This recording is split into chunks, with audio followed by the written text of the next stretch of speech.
So we're going to work on some implicit differentiation problems today. Sorry, it's a tongue twister. I'm not going to do all of them because they're pretty similar, but I'll do a few. So let's see. The first one, that one's pretty straightforward. Let's do this one. It's a little bit more difficult. So I see and notice that we have sorry, my computer's lagging. I notice I have to do the product rule. So I think the biggest mistake in doing these problems incorrectly is forgetting to do the product rule. So I have 3x squared and I have this y. So I'm going to treat 3x squared as my first. So like if I have f g, it's going to be f prime g plus g prime f. So derivative of 3x squared is 6x times y plus the derivative of y, which I'm going to call dy dx, times 3x squared.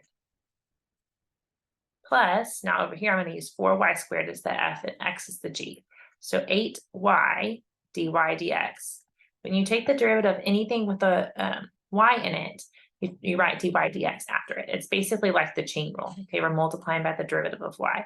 So that's the derivative of the first times the second, plus the derivative of the second, which would be 1, times the first, equals the derivative of -3. Sometimes people make a mistake here too, and they just forget to take the derivative of that side, 0. Now what we're going to do, we're going to keep these guys here because they both have a dy dx. And notice that the other two do not. So we're going to scoot the other two over by subtracting them. So we're going to say minus 6xy, minus 6xy over here, minus 4y squared, minus 4y squared. So these cancel or add to 0. And I only have these two terms left, and they both have a dy dx. So we're going to factor that. I'm going to factor that dy dx out. And I'd be left with this guy, 3x squared, plus 8yx, or 8xy, either way, equals, over here I have negative 6xy minus 4y squared. And then I just divide by 3x squared plus 8xy.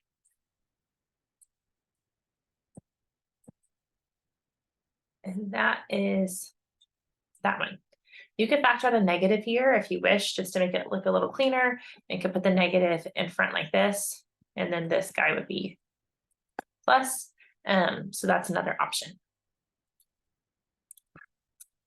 Let's scroll down. Let's do this trig one.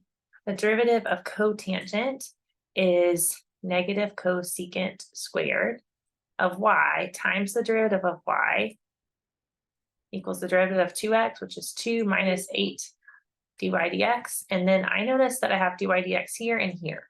So I'm going to move this one over here. We're going to collect all your dy dx's on the same side.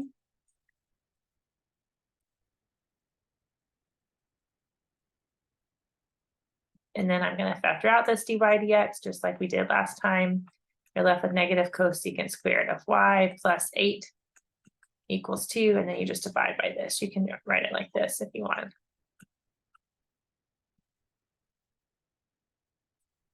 And so that is that. This one, I notice I have ln, so we can try that one too. So it's something a little different. Or actually, let's do this one because we're doing the slope of the line at a certain point. So I have y squared equals natural log of y. So the derivative of y squared is 2y dy dx. And the natural log of x, I misspoke, is derivative of x, which is 1 over x. Now at this point, you actually could just plug these guys in and then solve for dy dx. Sometimes that's simpler. Like if I want to plug in 3 for y and e to the 9 for x, I could say 2 times 3 dy dx equals 1 over e to the 9. And then I see that that's 6, and so I divide by 6. So dy dx at this certain point is 1 over 6 e to the 9. So that's a way to find it just at this point. But they did actually ask you for dy dx also. So if I want to find dy dx by itself, I would just need to divide by 2y. So 1 over 2xy would be this answer. But sometimes we'll see an answer where they just ask for the one at the particular point. He opened his door and then I was going.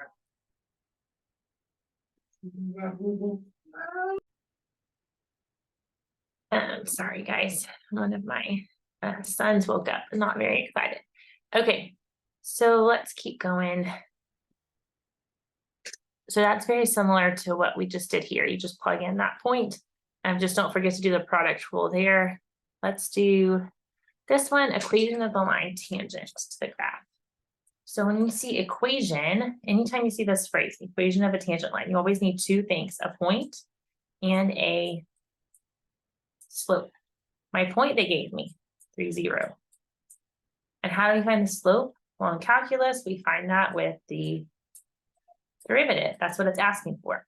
So we take the derivative of that, it would be 2x plus the derivative of x is 1 times y plus the derivative of y times x. Again, don't forget the product rule. That's a mistake I see often. And then plus 2y dy dx equals the derivative of 9, which is 0. So now I see these both have dy dx. These two don't. So you're going to subtract them over to the other side. So you'd be left with dy dx. You can factor out because these both have a dy dx. You'd be left with this x and that 2y equals negative 2x minus y divided by x plus 2y divided by x plus 2y. And then at this point, you're going to plug in 3 for x and 0 for y. And then 3 for x. 3 negative 6 over 3, so that's negative 2. So my slope is negative 2, and my point is 3, 1. 3, 0. So y minus 0 equals the slope times x minus 3. So y equals negative 2x plus 6. Okay. This last one is very similar to that. Again, it says we need point slope.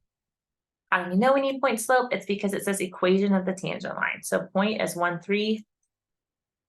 Slope is derivative of this would be x plus, bring on the 2, that would be 1/3 y dy dx equals 0.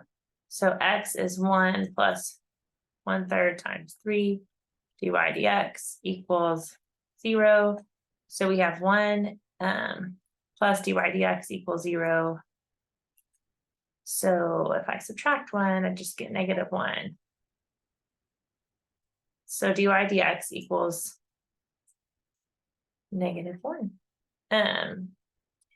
Because I went ahead and I plugged in the 1 and the 3 earlier. So you can plug them in earlier or you can plug them in at the end. So now I get y minus 3 equals negative 1 times x minus 1. So y minus 3 equals negative x plus 1. Add your 3 over. So y equals negative x plus 4. And so hopefully that helps them. And again, reach out if you have any questions. Thanks.